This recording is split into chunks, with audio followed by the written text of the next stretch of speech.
mano. Meu Deus, velho. Nossa, caralho, mano. Eu senti uma coisa dentro daquela sala ali que é difícil de explicar pra vocês em palavras.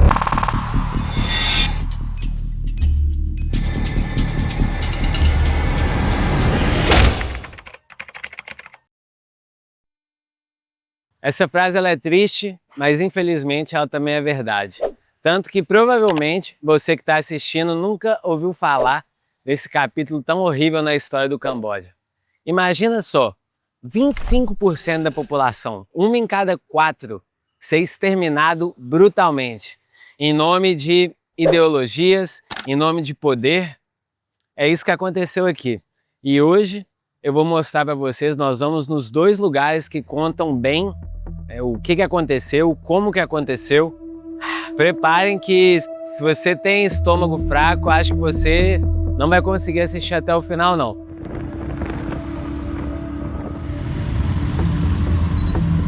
Na década de 70, o Camboja estava completamente mergulhado no caos. Anos de guerra civil, somados ao impacto superdestrutivo na guerra no Vietnã, deixaram o país à beira do colapso. E foi nesse cenário de crise que surgiu o ditador Pol Pot e o Khmer Vermelho, um grupo radical que prometia reconstruir o país do zero. Mas o que veio, na verdade, foi um dos períodos mais sombrios da história. Pol Pot, que estudou em Paris nos anos 50, se inspirou em ideologias extremas e voltou ao Camboja com uma visão completamente distorcida da revolução. Para ele, a única forma de salvar o país era apagar completamente a sua estrutura social e recomeçar do zero. Quando o Khmer Vermelho tomou o poder, em 1975, essa visão foi imposta à força. Ele decretou o famoso chamado Ano Zero, um reinício brutal onde cidades inteiras foram esvaziadas, milhões de pessoas foram forçadas a abandonar suas casas e marchar para os campos de trabalho forçado. Quem resistisse era morto na hora, e foi assim que escolas, mercados e até a moeda foram abolidos. Qualquer vestígio de modernidade era visto como uma ameaça ao regime. E aí você deve estar se perguntando, quem eram os inimigos de Pol Pot? Basicamente, qualquer um que não se encaixasse na sua ideologia. Entre eles, professores, médicos, monges, minorias étnicas e, acredite se quiser, até pessoas que usavam óculos eram perseguidos, sob a absurda justificativa de que eram intelectuais perigosos para a revolução. Estamos aqui já chegando no meio desse trânsito maluco aqui, naquela que era, no passado, uma escola para crianças e se tornou num centro de tortura e interrogações. Vou contar essa história melhor lá dentro, mas preparem-se. Como que funcionava o processo aqui dentro da escola? Várias das pessoas que foram evacuadas das suas casas eram tidas como inimigas do Estado, inimigas da Revolução. Então elas eram encaminhadas primeiramente aqui para a escola para muitas vezes terem que fazer uma confissão forçada.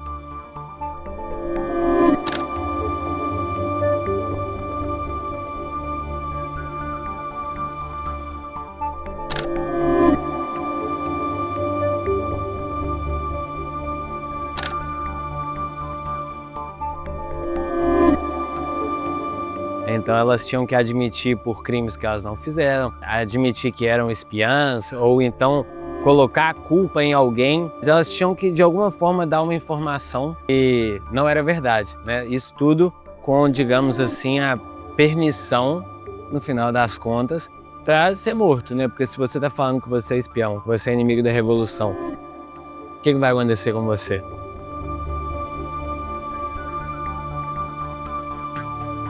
O pior de tudo é que muitas dessas pessoas, elas nem sequer sabiam por que elas estavam sendo presas, né? A escola, ela serviu como campo de extermínio também, né? Mas principalmente um campo de interrogação. Vamos entrar em alguma das salas aqui para ver. Aqui, ó. Esse daqui, meu Jesus Cristo. Esse daqui é uma imagem absolutamente... Nossa, só de chegar perto dessa... Cara, mano, meu Deus, velho, nossa. Mano.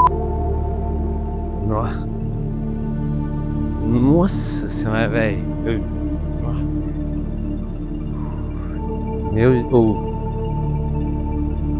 Nossa.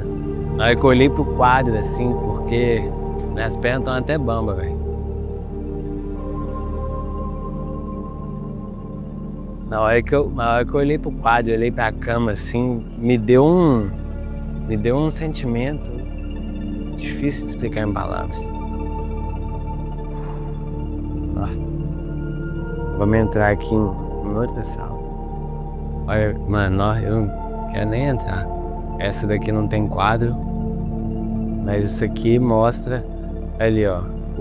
As pessoas, elas eram amarradas nessas camas pelo tornozelo, nessas tornozeleiras. E aí no final das contas ficavam presos aqui dias, às vezes semanas. Nossa senhora. Aqui, ó. Essas salas aqui de baixo, elas são onde aconteciam os interrogatórios. Então as pessoas ficavam presas aí.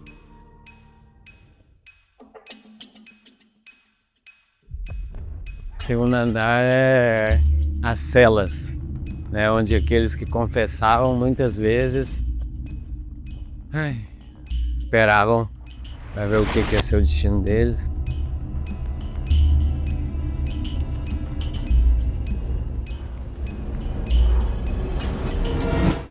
Ali, aquela sala é tipo um museu, e estava contando um pouco sobre, né, como que era a política do Khmer Rouge com as crianças.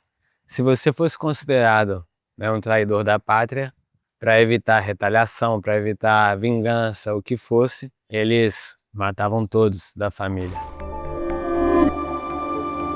E aqueles que não eram considerados filhos de traidores, aí eles podiam ter alguma chance. E eram treinados e 100% escravizados. A forma como eles eram escravizados nos campos de arroz, todos esses instrumentos, né, no plantio, na colheita de arroz.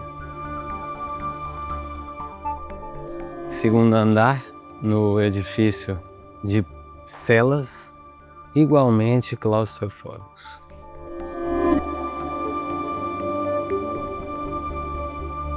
Para vocês terem ideia do quão pequeno é. Eu não consigo nem esticar os meus dois braços, aproximadamente 2 metros quadrados de cela.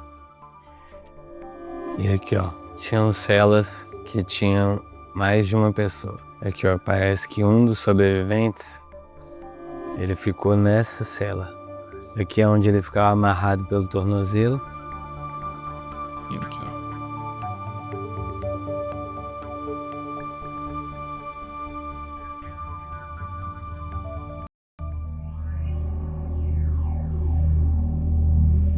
Isso daqui, na verdade, era a configuração original, né? Todos os guardas do Khmer Rouge colocaram isso para evitar que as pessoas se... É porque no final das contas, né, quem era queria morrer rápido, né? Eles não deixavam isso acontecer. Aí depois de que um dos prisioneiros pulou lá do 3º andar de cabeça no chão, aí eles colocaram de fora a fora isso daqui, ó.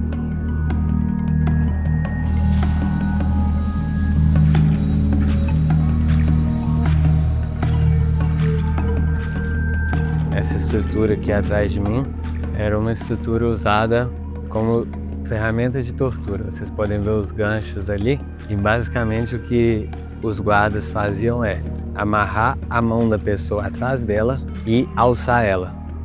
Na hora que a pessoa desmaiava de dor, né?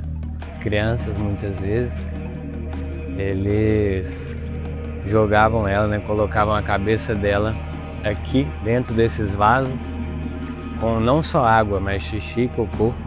Na hora que a pessoa acordava, ela confessava, né? Como é que não vai confessar assim?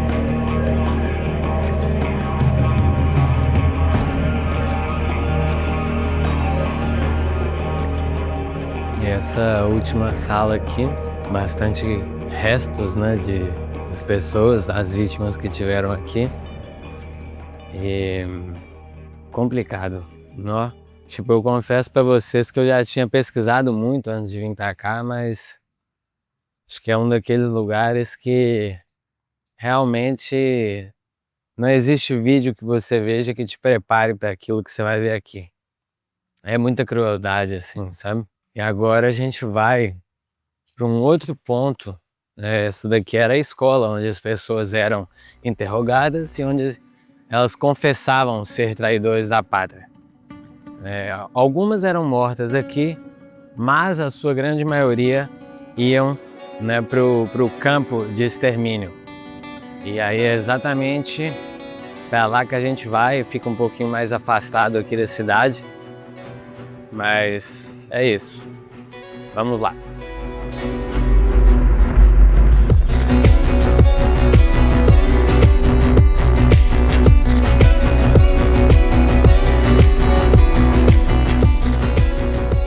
Bom, pessoal, chegamos aqui agora no campo de extermínio. Olha, até um aperto no peito aqui quando você chega no lugar e tá escrito aqui, ó, Centro Genocida. Se liga, tem ali um dos pouquíssimos sobreviventes desse campo de extermínio, né? Pelas minhas pesquisas eu encontrei que eram pouquíssimas as pessoas que conseguiram sobreviver, né? Alguns sites diziam que só existem 3. Ele conseguiu sobreviver porque ele sabia consertar as máquinas de escrever dos soldados do Khmer Vermelho. Ele vem de um livro, né, que conta toda a história dele, a história da vida dele. Tentei pegar uma entrevista, ele não quis, obviamente eu não insisti, mas achei achei pesado assim, sabe? Aquele olhar profundo assim de quem já sofreu demais. É um pouco difícil.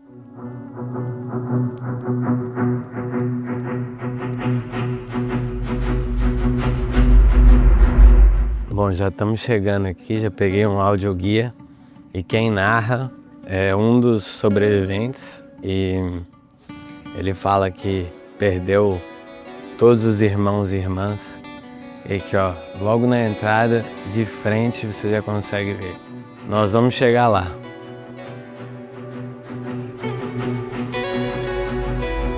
Obviamente que esse lugar hoje aqui é bem diferente daquilo que foi um dia. Não tinha essa estupa, né? E esse caminho aqui, esse portão era por onde chegavam as pessoas da prisão. Assim que elas chegavam, elas já eram executadas, para não ter tempo assim de pensar, e obviamente elas não sabiam que elas estavam vindo para cá para serem executadas. Elas eram ditas que iam encontrar a sua família numa nova casa, que elas estavam só sendo realocadas. Mas a verdade é que não. A verdade é que esse é um dos campos. A gente vai ver alguns outros que são bem mais chocantes. É estranho dizer isso, mas é bem pacífico assim, sabe? As pessoas são bem respeitosas, você só escuta passarinho. É agoniante pensar o que já aconteceu aqui. E aí, lendo um pouco das placas, né, eu descobri que essa árvore daqui, como várias outras, essa planta aqui que, não sei se vocês conseguem ver, tem vários espinhos, mas naquela época, como eles executavam tantas pessoas e bala era considerado muitas vezes caro, eles usavam isto para cortar o pescoço das pessoas. E aí era uma forma eficiente, porque cortando o pescoço com isso, eles não podiam gritar, né? Então, um pouco desse lugar.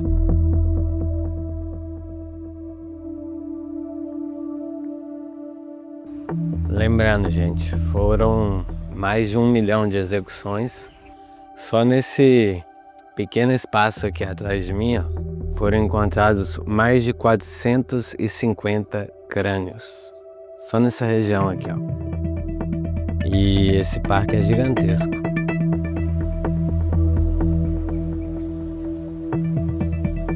À medida que a paranoia do Pol Pot foi crescendo, muitas das pessoas, muitos dos próprios soldados do Khmer Rouge, do Khmer Vermelho, eram assassinados. Ali é uma vala de aproximadamente 166 pessoas e vários eram soldados. Eles eram recrutados nas vilas quando ainda eram muito jovens. Eles tinham que sempre seguir 100% à risca. Mas, por exemplo, eu fosse soldado e tivesse algum outro soldado que eu não gostasse, se eu levantasse uma suspeita sobre ele, rapidamente ele podia ser morto. De forma alguma os soldados do Khmer Rouge eram vítimas, mas existe esse asterisco na história, por assim dizer. E aqui a gente consegue ver alguns pedaços de pano, né? Que com o passar do tempo, hoje as valas, né, a gente não consegue ver tanta coisa assim, mas pouco a pouco, às vezes, né, com as chuvas, vai cedendo o terreno e pouco a pouco sobem pedaços de osso, pedaços de pano também. Dentro desses pedacinhos de roupa, encontra-se também algumas roupas do Khmer Rouge.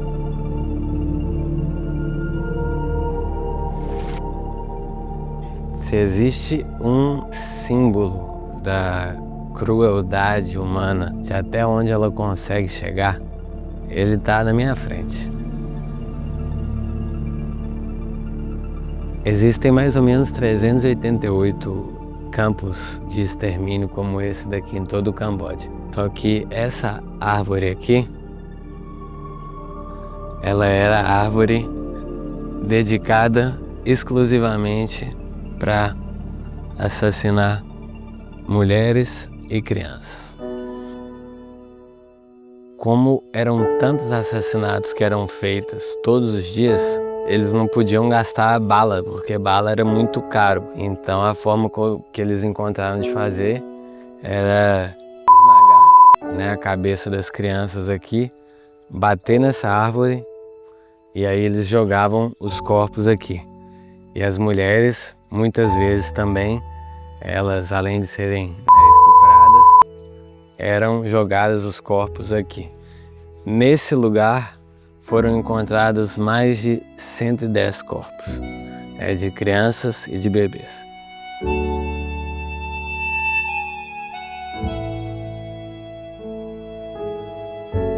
Que é outra árvore também, era usada como um suporte para as caixas de som, né, para as pessoas que estavam chegando também não poderem escutar o que estava acontecendo aqui.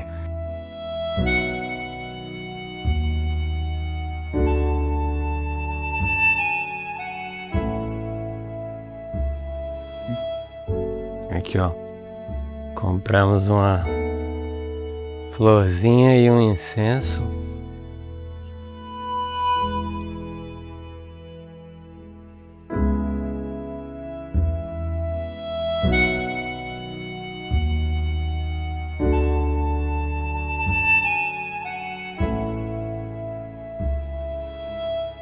Mais de 20 mil pessoas perderam a vida só nesse campo. Esse memorial aqui foi construído em homenagem a esse. São tantos ossos e tantos vestígios, roupas, etc., que isso aqui abriga muito mais os crânios do que qualquer outra coisa. Os outros ossos foram para outros memoriais, estão ainda espalhados por aqui.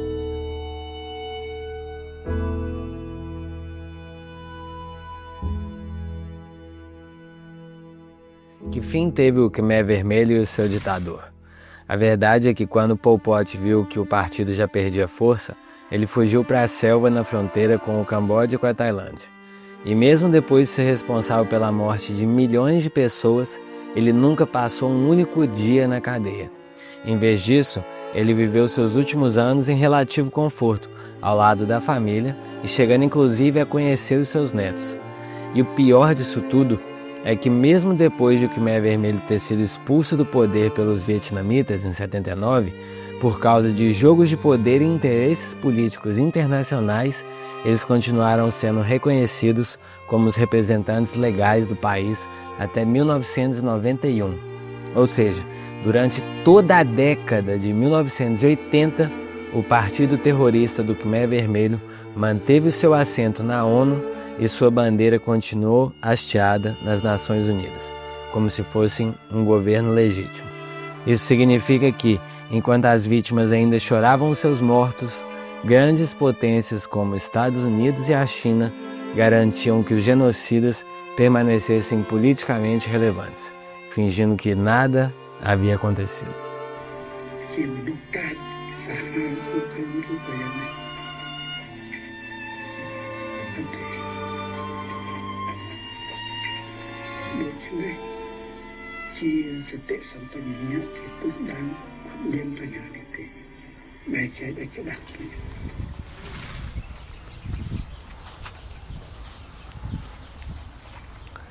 Esse é o tipo de lugar que revira o estômago e faz a gente perder um pouco a fé na humanidade, né?